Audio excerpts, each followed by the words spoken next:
माजी मंत्री श्रीमंत तात्या पाटील यांचा 70वा वाढदिवस विविध उपक्रमांनी मोठ्या उत्साहात साजरा। अथनी शुगर्स उद्योग समूहाचे संस्थापक अध्यक्ष, कर्नाटक राज्याचे माजी मंत्री माननीय श्रीमंत तात्या पाटील यांचा 70वा वाढदिवस कागवाड व अथनी तालुक्यांमध्ये विविध उपक्रमांनी मोठ्या उत्साहात साजरा करण्यात आला। केम्पवाड येथील अथनी शुगर्स लिमिटेड कारखाना आवारामध्ये झालेल्या कार्यक्रमामध्ये कारखान्याचे अधिकारी व कामगार यांच्या वतीने केक कापून माननीय श्रीमंत तात्या पाटील यांना शुभेच्छा देण्यात आल्या।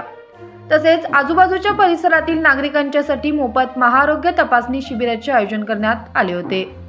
यामध्ये नेत्र तपासणी, दंतरोग तपासणी, त्याचप्रमाणे लहानांपासून मोठ्यांपर्यंतच्या सर्व तपासण्या व शस्त्रक्रिया मोफत करण्यात आल्या। तसेच यावेळी रक्तदान शिबिराचेही आयोजन केले होते।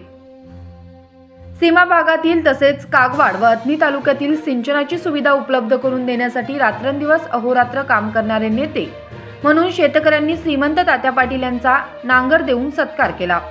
या कार्यक्रमाप्रसंगी युवा नेते व श्रीमंत पाटील फाउंडेशनचे अध्यक्ष श्रीनिवास श्रीमंत पाटील, अथनी शुगर्स लिमिटेडचे व्यवस्थापकीय संचालक योगेश श्रीमंत पाटील, शिवनेरी शुगरचे चेअरमन सुशांत श्रीमंत पाटील, संचालक सुहासदादा पाटील, शंकरराव अण्णा कदम, अण्णासाहेब पाटील, संदेश लटके, अभिजित पाटील यांच्यासह कारखान्याचे सर्व संचालक तसेच कागवाड व अथनी तालुक्यातील विविध संस्थांचे पदाधिकारी, अधिकारी, शेतकरी, कामगार मोठ्या संख्येने उपस्थित होते।